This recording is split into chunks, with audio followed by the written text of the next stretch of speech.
കോൺഗ്രസിന്റെ സ്ഥാനാർത്ഥി പട്ടികയുമായി ബന്ധപ്പെട്ട കാര്യങ്ങൾ തന്നെയാണ് ഈ നിമിഷങ്ങളിലെ പ്രധാനപ്പെട്ട വാർത്തകളായി മുന്നിലേക്ക് വരുന്നത്. വടകരയിൽ കെ മുരളീധരൻ സ്ഥാനാർത്ഥിയായി വന്നതോടുകൂടി ഒരു ഏകദേശ ധാരണ അവരുടെ സ്ഥാനാർത്ഥി പട്ടികയിൽ വന്നിരിക്കുന്നു. സ്ഥാനാർത്ഥി പട്ടികയിൽ തർക്ക സീറ്റുകൾ പരിഹരിക്കുമ്പോൾ അവരുടെ ഗ്രൂപ്പ് സമവാക്യങ്ങൾ തന്നെ മാറി മറിഞ്ഞിരിക്കുന്ന ഒരു സാഹചര്യത്തിലേക്ക് കൂടി വരുന്നു. ഐ ഗ്രൂപ്പിനെ വെട്ടിനിർത്തിക്കൊണ്ട് എ ഗ്രൂപ്പിന്റെ ആധിപത്യം, ചെന്നിത്തലയെ മറികടന്ന് മുരളീധരന് സീറ്റ് ഉറപ്പിച്ചത് ഉമ്മൻചാണ്ടിയുടെ തന്ത്രം എന്ന് പറയുമ്പോൾ തന്നെയാണ് ഏറ്റവും പ്രധാനപ്പെട്ട മറ്റൊരു ഗ്രൂപ്പ് സമവാക്യം അവിടെ മാറി മറയുന്നത് കാണുന്നത്.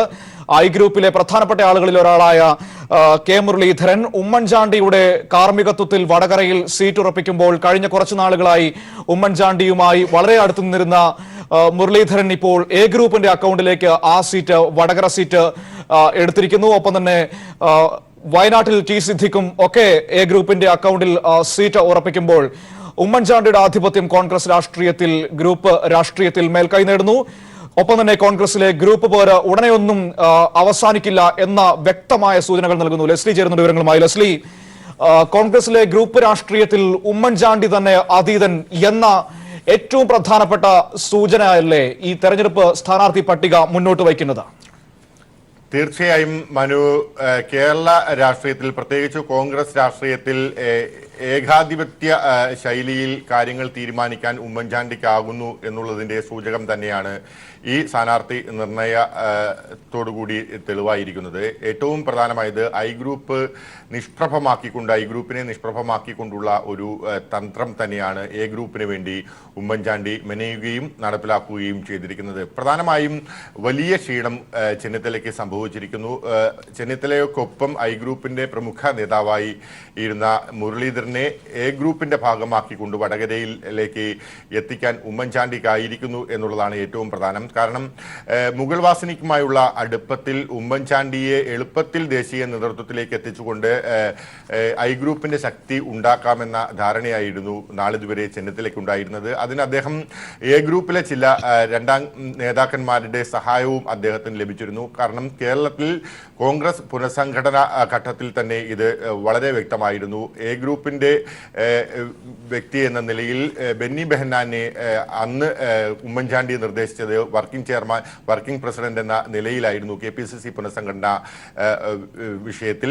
എന്നാൽ അവിടെ നിന്നും ഉമ്മൻചാണ്ടിയുടെ മറികടന്നുകൊണ്ടാണ് ചെന്നിത്തല അദ്ദേഹത്തെ UDF കൺവീനറാക്കാൻ തീരുമാനിക്കുകയും അത് ദേശീയ നേതൃത്വത്തെ കൊണ്ട് അംഗീകരിപ്പിക്കുകയും ചെയ്തത്. യഥാർത്ഥത്തിൽ UDF കൺവീനറായി ഉമ്മൻചാണ്ടി ഉൾപ്പെടെയുള്ള നേതാക്കന്മാർ മുൻപോട്ട് വെച്ചത് കെ മുരളീധരന്റെ പേരായിരുന്നു.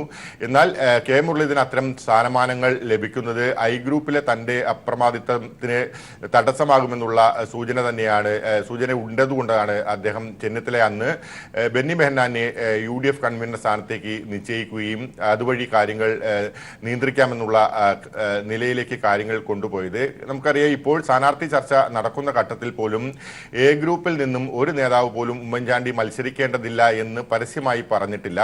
ഹൈക്കമാൻഡിന്റെ നിർദ്ദേശം പോലും തള്ളിയാണ് ഈ മത്സരത്തിൽ നിന്നും അദ്ദേഹം പിന്മാറുകയും ചെയ്തത്. ഒപ്പം തന്നെ ബെന്നി ബെഹന്നാനി ചാലക്കുടിയും സിദ്ദീഖിന് വയനാടും സീറ്റ് ഒരുക്കുന്നതിൽ അദ്ദേഹത്തിന്റെ കടുംപിടുത്തം, അവിടുന്ന് ചർച്ചയിൽ നിന്നും ചെന്നിത്തലയ്ക്ക് ഇറങ്ങിപ്പോകേണ്ട സ്ഥിതിവിശേഷം കൂടി ഉണ്ടായിരിക്കുന്നു. ഈ ഘട്ടത്തിലാണ് എ ഗ്രൂപ്പുമായി അടുത്ത്, പ്രത്യേകിച്ച് ഉമ്മൻചാണ്ടിയുമായി വ്യക്തിപരമായി ആശയപരമായും അടുത്തു നിൽക്കുന്ന കെ മുരളീധരനെ വടകരയിലേക്ക് നിശ്ചയിച്ചുകൊണ്ട് മറ്റൊരു പേരില്ലാത്ത തരത്തിൽ സ്ഥാനാർത്ഥി നിർണയം പൂർത്തിയാക്കിക്കൊണ്ട് ഇപ്പോൾ ഉമ്മൻചാണ്ടി തന്റെ അപ്രമാദിത്വം മുൻപോട്ട് കൊണ്ടുപോയിരിക്കുന്നത്. നമുക്കറിയാം, ഇനി ഐ ഗ്രൂപ്പിന് എടുത്തു പറയാൻ പറ്റുന്ന ഒരു നേതാവും ഇല്ല. ചെന്നിത്തലയിൽ മാത്രമായി ഐ ഗ്രൂപ്പ് ഒതുങ്ങുന്നു എന്നുള്ളതാണ് 2019 ലോക്സഭാ തെരഞ്ഞെടുപ്പിൽ കോൺഗ്രസ് സ്ഥാനാർത്ഥി പട്ടിക പൂർത്തിയാക്കുമ്പോൾ ഉണ്ടാകുന്ന പരിണിതഫലം.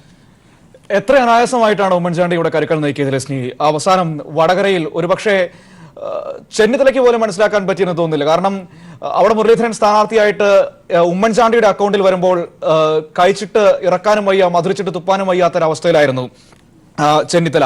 മറ്റൊന്ന്, വളരെ അനായാസം ബെന്നി ബെഹനാനെ ചാലക്കുടിയിലേക്ക് കൊണ്ടുവരുന്നു. ഡീൻ കുര്യാക്കോസിന് ഇടുക്കിയിൽ സീറ്റ് ഉറപ്പിക്കുന്നു.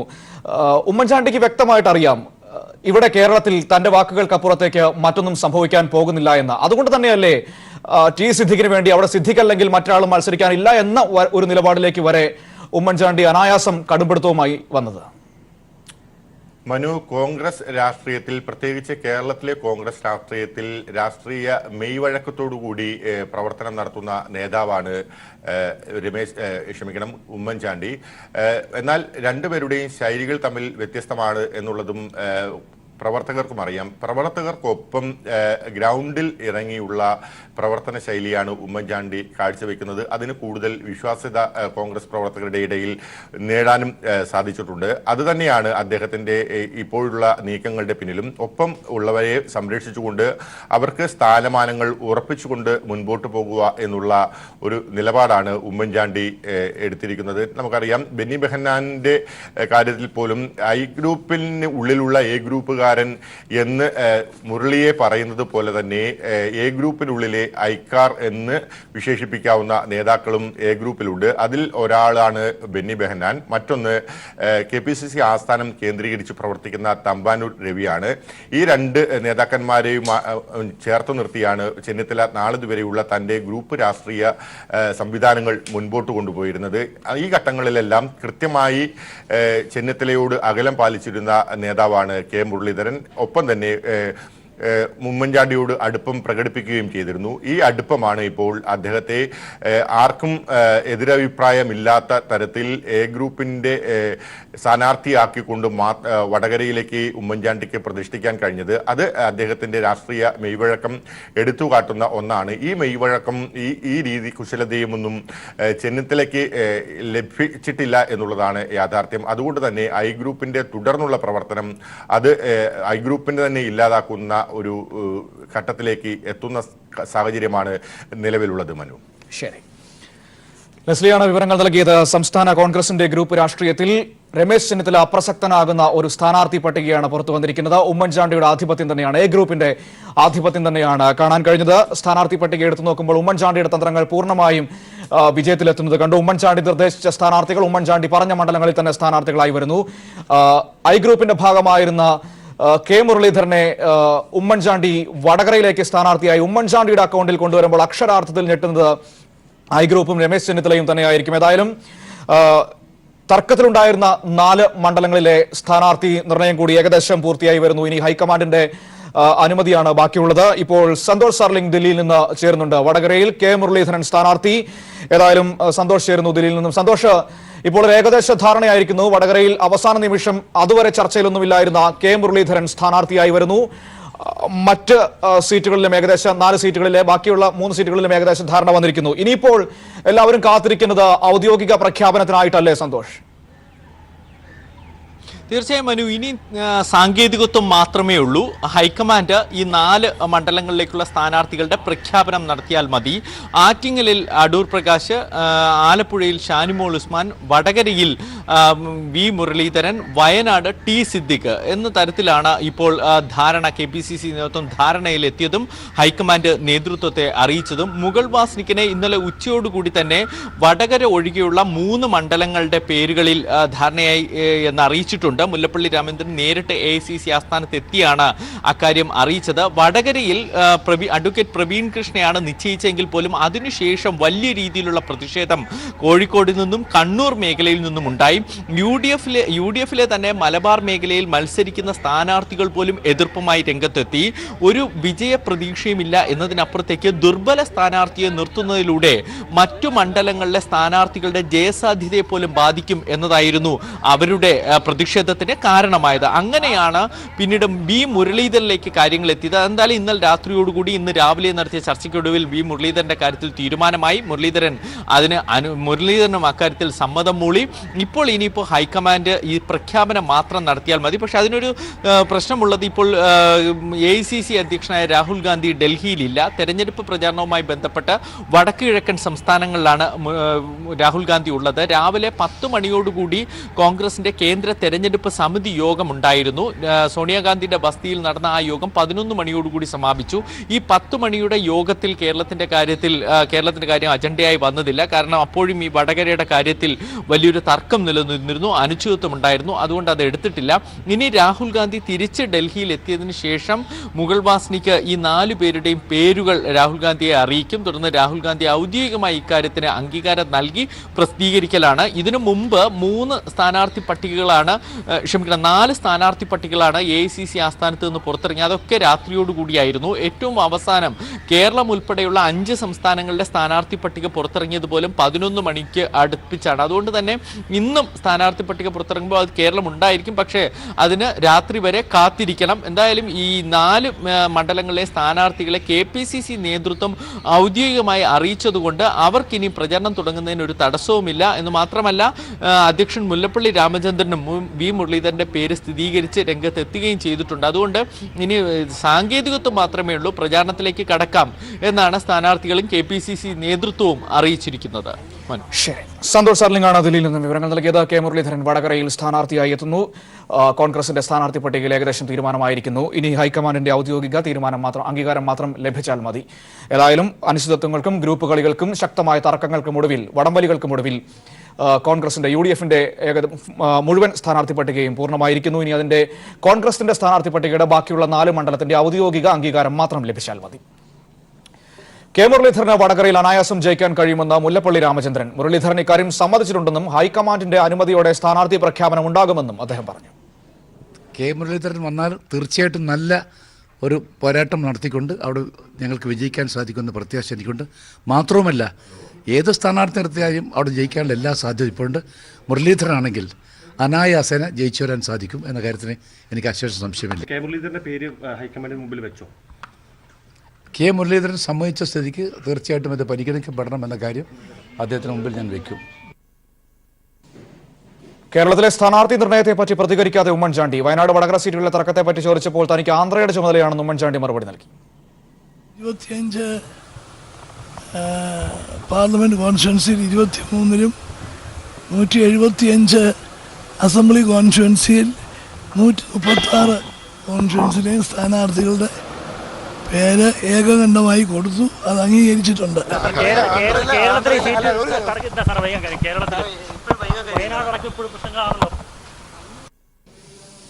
കാസർഗോഡ് DCC പ്രസിഡന്റിനെതിരെ രാജ്മോഹൻ ഉണ്ണിത്താൻ. DCC പ്രസിഡന്റ് ഹക്കീം കുന്നേൽ ശൈലി മാറ്റണമെന്ന് രാജ്മോഹൻ ഉണ്ണിത്താൻ.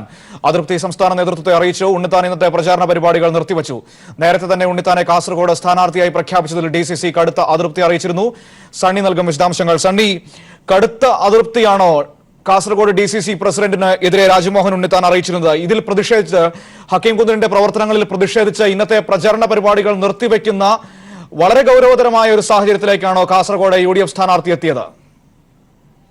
മനു, ഇന്ന് രാവിലെ DCCയിൽ കോൺഗ്രസ് നേതൃത്വ യോഗം ചേർന്നിരുന്നു. ആ നേതൃത്വ യോഗത്തിലാണ് അതിൽ പങ്കെടുത്ത സ്ഥാനാർത്ഥി രാജ്മോഹൻ ഉണ്ണിത്താൻ DCC പ്രസിഡന്റിന്റെ ശൈലിയെ ശക്തിയായി എതിർത്തു. ഇന്നലെ അദ്ദേഹം ഇവിടെ എത്തിയത് മുതൽ DCC പ്രസിഡന്റ് അദ്ദേഹത്തിന് ഒരു സ്വാതന്ത്ര്യം നൽകിയില്ല. അദ്ദേഹത്തിന് സ്വതന്ത്രമായി പ്രചാരണ പരിപാടികൾ രൂപപ്പെടുത്താൻ അവകാശം കൊടുത്തില്ല. പൂർണ്ണമായും തന്നെ തടവിലാക്കിയതുപോലെ അദ്ദേഹത്തിന്റെ പരാതികൾ വ്യക്തിപരമായ ഒരുപാട് പ്രയാസങ്ങളാണ് അദ്ദേഹം പറഞ്ഞത്. ട്രെയിനിൽ 11:30 മണിയോടെ കാസർഗോഡ് എത്തി. അദ്ദേഹത്തിന് പിന്നീട് ഡ്രസ് മാറാൻ പോലും അനുവദിച്ചില്ല. അദ്ദേഹത്തിന്റെ പ്രവർത്തകരുടെ ഉന്തം തള്ളലിൽപ്പെട്ട് ചെരുപ്പ് പോലും നഷ്ടപ്പെട്ടിരുന്നു. പിന്നെ കീറിപ്പറഞ്ഞ ഷർട്ടും മുഷിഞ്ഞ ഷർട്ടുമായിട്ട് അദ്ദേഹത്തിന് മീഡിയയ്ക്ക് മുമ്പിൽ പ്രത്യക്ഷപ്പെടേണ്ടി വന്നു. പിന്നീട് ഉച്ചഭക്ഷണം അദ്ദേഹത്തിന് സമയത്ത് കൊടുക്കാൻ സമ്മതിച്ചില്ല. വൈകിട്ടോടെയാണ് ഭക്ഷണം കിട്ടിയത്. പിന്നീട് അദ്ദേഹത്തിന് സ്വതന്ത്രമായി പ്രവർത്തിക്കാനുള്ള ഒരു അവകാശം കൊടുത്തില്ല. പിന്നെ താമസിക്കാൻ വീട് വരികയില്ല. ഈ നിലയിൽ മാത്രമല്ല, ക്യാമ്പയിൻ പ്രോഗ്രാമിന് ഒരു ചാർട്ട് ഇല്ല. എവിടെ പോകണം, എങ്ങനെ പോകണം എന്നതിനെ സംബന്ധിച്ച് വ്യക്തതയില്ല. ഇതൊക്കെ നിസ്സഹകരണത്തിന്റെ ഭാഗമായിട്ടാണ് ഉണ്ണിത്താൻ യോഗത്തിൽ തുറന്നടിച്ചത്. ഇതേ തുടർന്ന് അദ്ദേഹം യോഗം പൂർത്തിയാവുന്നതിന് മുമ്പ് ഇറങ്ങി പുറത്തേക്ക് പോവുകയായിരുന്നു. ആ ഇടയ്ക്ക് വെച്ച് അദ്ദേഹം പറഞ്ഞു താൻ ഇന്നത്തെ പ്രചാരണ ഇതിന് ഒരു പരിഹാരമില്ലാതെ DCC പ്രസിഡന്റ് ശൈലി മാറ്റാതെ തനിക്ക് സ്വതന്ത്രമായി പ്രവർത്തിക്കാനുള്ള, അതുപോലെ തന്നെ പ്രചാരണത്തിനുള്ള രൂപരേഖ തയ്യാറാക്കാതെ താൻ ഇനി പ്രചാരണ രംഗത്തേക്കില്ല എന്ന് പറഞ്ഞ് അദ്ദേഹം തൊട്ടടുത്ത വാഹനത്തിൽ കയറി പുറത്തേക്ക് പോവുകയായിരുന്നു. പിന്നീട് ഈ വിവരം അദ്ദേഹം KPCC നേതൃത്വത്തെ അറിയിച്ചു. തുടർന്ന് KPCC ജനറൽ സെക്രട്ടറിയും പയ്യന്നൂർ സ്വദേശിയുമായിട്ടുള്ള KP കുഞ്ഞിക്കണ്ണനെ ഉടനെ കാസർഗോഡേക്ക് വിളിച്ചു വരുത്തി. അദ്ദേഹം ഇടപെട്ടാണ് പ്രശ്നപരിഹാരത്തിന് ശ്രമം നടക്കുന്നത്. ഇപ്പോൾ ഇതിനിടയിൽ UDFന്റെ യോഗം 12 മണിയോടുകൂടി DCC ഓഫീസിൽ ആരംഭിച്ചിട്ടുണ്ട്. DCC ഓഫീസിൽ ഇപ്പോൾ UDFന്റെ ഉന്നതതല യോഗം, കാസർഗോഡ് പാർലമെന്ററി മണ്ഡല കമ്മിറ്റിയുടെ യോഗം ചേർന്നുകൊണ്ടിരിക്കുകയാണ്. ഇതിനിടയിൽ നാളെ UDFന്റെ മണ്ഡലം കൺവെൻഷൻ നടക്കാനിരിക്കുകയാണ്. ഇങ്ങനെ ഈ സ്ഥാനാർത്ഥി പ്രശ്നം തന്നെയാണ് പ്രധാനമായിട്ട് മുന്നിട്ട് നിൽക്കുന്നത്. ഈ പ്രശ്നങ്ങളൊക്കെ പരിഹരിച്ചതിന് ശേഷം മാത്രമേ പ്രചാരണ രംഗത്തേക്കുള്ളൂ എന്ന നിലപാടിലാണ് ഇപ്പോൾ ഉണ്ണിത്താനുള്ളത്. കുറച്ച് അല്പം മുമ്പ് ഉണ്ണിത്താൻ DCC ഓഫീസിൽ തിരിച്ചെത്തി. അദ്ദേഹം കൂടി പങ്കെടുത്തുകൊണ്ടുള്ള UDF യോഗമാണ് ഇപ്പോൾ നടക്കുന്നത്. MC Kamaruddin, chairman, convener Govindan Nair ഉൾപ്പെടെയുള്ള നേതാക്കളും DCC ഭാരവാഹികളൊക്കെ യോഗത്തിൽ പങ്കെടുക്കുന്നുണ്ട്. അതിനുശേഷം മാധ്യമപ്രവർത്തകരെ കാണാമെന്നാണ് അറിയിച്ചിരിക്കുന്നത്. സുബ്ബയ്യ റൈയുടെ കോൺഗ്രസിന്റെ KPCC അംഗം കൂടിയായിട്ടുള്ള അഡ്വക്കേറ്റ് സുബ്ബയ്യ റൈക്ക് സ്ഥാനാർത്ഥിത്വം നിഷേധിച്ചതിനെ തുടർന്ന് അദ്ദേഹവുമായിട്ട് അടുപ്പമുള്ള DCC ഭാരവാഹികൾ ശക്തമായ പ്രതിഷേധം ഉയർത്തിയിരുന്നു. ഇതിനിടയിൽ DCC പ്രസിഡന്റിനെ മാറ്റണമെന്ന ആവശ്യം ഒരു വിഭാഗം DCC ഭാരവാഹികൾ ഉന്നയിച്ചിരുന്നു. തെരഞ്ഞെടുപ്പ് കഴിഞ്ഞിട്ട് അക്കാര്യങ്ങൾ ചർച്ച ചെയ്യാമെന്ന ഉമ്മൻചാണ്ടിയും രമേശ് ചെന്നിത്തല ഇടപെട്ട് ഈ കലാപം സൃഷ്ടിച്ച നേതാക്കളെ സമവായത്തിലേക്ക് കൊണ്ടുവരികയായിരുന്നു ഉണ്ടായത്. ഇതിനിടയിലാണ് DCC പ്രസിഡന്റിനെതിരെ ഉണ്ണിത്താൻ തന്നെ നേരിട്ട് പ്രതിഷേധം ഉയർത്തിക്കൊണ്ട് വന്നിരിക്കുന്നത്. ഈ UDF യോഗത്തോടുകൂടി പ്രശ്നത്തിന് പരിഹാരമുണ്ടാകും എന്ന നിലയിലാണ് UDF നേതാക്കൾ നമുക്ക് നൽകുന്ന വിവരം. യോഗം കഴിഞ്ഞിറങ്ങിയാൽ മാത്രമേ ഉണ്ണിത്താന്റെ പ്രതികരണവും UDF നേതൃത്വത്തിന്റെ പ്രതികരണവും ലഭ്യമായുള്ളൂ. വളരെ വൈകി സ്ഥാനാർത്ഥിയെ പ്രഖ്യാപിക്കുകയും അത് തന്നെ കാസർഗോഡിന്റെ ലിസ്റ്റിൽ ഉൾപ്പെടുത്താത്ത രാജ്മോഹനെ ഒടുവിൽ അടിച്ചേൽപ്പിക്കുകയും ചെയ്തെന്നുള്ള പൊതുവികാരം UDF-നും അതോടൊപ്പം തന്നെ കോൺഗ്രസുകാർക്കും ഉണ്ട്. ഇന്നലെ അദ്ദേഹത്തിന് റെയിൽവേ സ്റ്റേഷനിൽ തരക്കേടില്ലാത്ത നല്ലൊരു സ്വീകരണം UDF-ന് നൽകാൻ കഴിഞ്ഞത്. പക്ഷേ സുബ്ബയ്യ റൈയുടെ അസാന്നിധ്യം അത് കല്ലുകടിയായി മാറിയിരുന്നു. തൊട്ടു പിന്നാലെയാണ് സ്ഥാനാർത്ഥിക്ക് തന്നെ തന്റെ പ്രയാസങ്ങളും പരാതികളുമായി DCC നേതൃത്വത്തിനെതിരെ പരാതിപ്പെടേണ്ട ഒരു സ്ഥിതിവിശേഷവും പ്രചാരണം വൈകി എത്തിയ അദ്ദേഹത്തിന് പ്രചാരണത്തിലേക്ക് ഇനിയും സജീവമാകാൻ കഴിഞ്ഞിട്ടില്ല എന്നൊരു സ്ഥിതിവിശേഷം ഇപ്പൊ നിലനിൽക്കുന്നു. ഇത് യഥാർത്ഥത്തിൽ UDF പ്രചാരണ രംഗത്ത് വളരെ പിന്നോട്ട് പോവുകയും ശരിയാണ്. സണ്ണിയാണ് വിവരങ്ങൾ കാസർഗോഡ് നൽകിയത്. കാസർഗോഡ് വലിയ പൊട്ടിത്തെറി UDF-ൽ ഉണ്ടായിരിക്കുന്നു. രാജ്മോഹൻ ഉണ്ണിത്താൻ പ്രചാരണം നിർത്തിവച്ച് പ്രതിഷേധിച്ചിരിക്കുന്നു. DCC പ്രസിഡന്റിന്റെ നടപടികളിൽ പ്രതിഷേധിച്ച് ഇടവേള. BJP സ്ഥാനാർത്ഥി നിർണയത്തിൽ അതൃപ്തിയുമായി RSS. പത്തനംതിട്ട സീറ്റിൽ നിന്ന് ശ്രീധരൻപിള്ളയെ ഒഴിവാക്കാൻ കേന്ദ്ര നേതൃത്വത്തിന് സമ്മർദ്ദം. പത്തനംതിട്ട കിട്ടില്ലെന്ന് ഉറപ്പായാൽ അൽഫോൺസ് കണ്ണന്താനത്തെ ഇറക്കി K സുരേന്ദ്രനെ വെട്ടാനാണ് ശ്രീധരൻപിള്ളയുടെ നീക്കം. പട്ടിക ഇന്നുണ്ടാകും. വിവരങ്ങൾ ശരത്ത് നൽകും. ശരത്ത്, സംസ്ഥാന നേതൃത്വം ശ്രീധരൻപിള്ള തയ്യാറാക്കിയ സ്ഥാനാർത്ഥി ലിസ്റ്റിൽ കടുത്ത അതൃപ്തിയാണോ RSS രേഖപ്പെടുത്തിയിരിക്കുന്നത്? പ്രത്യേകിച്ചും K സുരേന്ദ്രന് പത്തനംതിട്ട സീറ്റ് നൽകാതിരിക്കാനുള്ള ശ്രമങ്ങൾക്കെതിരെ വലിയ പ്രതിഷേധം അവർക്കുള്ളിൽ നിന്ന് തന്നെ ഉയർന്നു വരികയാണോ? മനു, സ്ഥാനാർത്ഥി പട്ടിക വരാൻ മണിക്കൂറുകൾ മാത്രം ബാക്കി നിൽക്കുന്ന സാഹചര്യത്തിലും ആഭ്യന്തര കലഹങ്ങളെ തുടർന്ന് കുഴഞ്ഞുമറിയുന്ന ഒരു സാഹചര്യമാണ് BJP സ്ഥാനാർത്ഥി പട്ടികയുടെ കാര്യത്തിൽ ഉണ്ടായിക്കൊണ്ടിരിക്കുന്നത്. യാതൊരു ഗൃഹപാഠവും ചെയ്യാതെ ദില്ലിയിലെത്തി പട്ടികയിൽ വെട്ടലും തിരുത്തലും നടത്തിക്കൊണ്ടിരിക്കുന്ന സംസ്ഥാന നേതൃത്വത്തിന്റെ സമീപനത്തിൽ കടുത്ത അതൃപ്തിയിലാണ് RSS നേതൃത്വമുള്ളത്. ഈ അതൃപ്തി BJPയുടെ ദേശീയ നേതൃത്വത്തെ RSS ബോധ്യപ്പെടുത്തുകയും ചെയ്തിട്ടുണ്ട്. പ്രധാനമായും പത്തനംതിട്ടയെ ചൊല്ലിയാണ് ഇത്തരത്തിലുള്ള കലഹങ്ങളൊക്കെ തന്നെ നിലവിലുള്ളത്. സീറ്റിന് വേണ്ടി PS ശ്രീധരൻപിള്ളയ്ക്ക് ആണ് ഒരു സാധ്യത കൂടുതലായുള്ളത്. PS ശ്രീധരൻപിള്ളയ്ക്ക് മുൻതൂക്കമുണ്ട് എങ്കിൽ പോലും K സുരേന്ദ്രനെ പരിഗണിക്കണമെന്ന മുറവിളി RSSന്റെ ഭാഗത്തു നിന്നും അതുപോലെ തന്നെ വിവിധ നേതാക്കന്മാരുടെ ഭാഗത്തു നിന്നും ശക്തമാണ്. അതേസമയം തന്നെ പത്തനംതിട്ട കിട്ടില്ല എന്ന് ഉറപ്പായിട്ടുണ്ട് എങ്കിൽ അൽഫോൺസ് കണ്ണന്താനത്തെ ഇറക്കിക്കൊണ്ട് K സുരേന്ദ്രന്റെ സ്ഥാനാർത്ഥിത്വം ഇല്ലാതാക്കാനുള്ള നീക്കം PS ശ്രീധരൻപിള്ളയുടെ ഭാഗത്തു നിന്നും നടക്കുന്നുണ്ട്. ഏതായാലും കണ്ണന്താനവും സീറ്റിന് വേണ്ടി ദേശീയ നേതൃത്വത്തിൽ ശക്തമായ സമ്മർദ്ദം ചെലുത്തുന്നുണ്ട്. കഴിഞ്ഞ ദിവസം പരിഹാസപൂർണമായ ഒരു പ്രസ്താവനയും കണ്ണന്താനത്തിന്റെ ഭാഗത്തു നിന്നും ഉണ്ടായിരുന്നു. നിലവിൽ അൽഫോൺസ് കണ്ണന്താനവും അതുപോലെ തന്നെ K സുരേന്ദ്രനും യഥാക്രമം ആറ്റിങ്ങലും അതുപോലെ കൊല്ലവും ആറ്റിങ്ങലും എന്നീ മണ്ഡലങ്ങളിലേക്കാണ് പരിഗണിക്കപ്പെടുന്നത്. കൊല്ലത്ത് പരിഗണിക്കപ്പെടുന്നതിൽ വലിയ അതൃപ്തിയാണ് അൽഫോൺസ് കണ്ണന്താനം രേഖപ്പെടുത്തിയത്. കൊല്ലത്ത് പരിഗണിക്കുന്നതിനേക്കാൾ തന്നെ മലപ്പുറത്തേക്ക് പരിഗണിക്കാമായിരുന്നു എന്നുള്ള ഒരു പരിഹാസമായിരുന്നു കഴിഞ്ഞ ദിവസം അൽഫോൺസ് കണ്ണന്താനം നടത്തിയത്.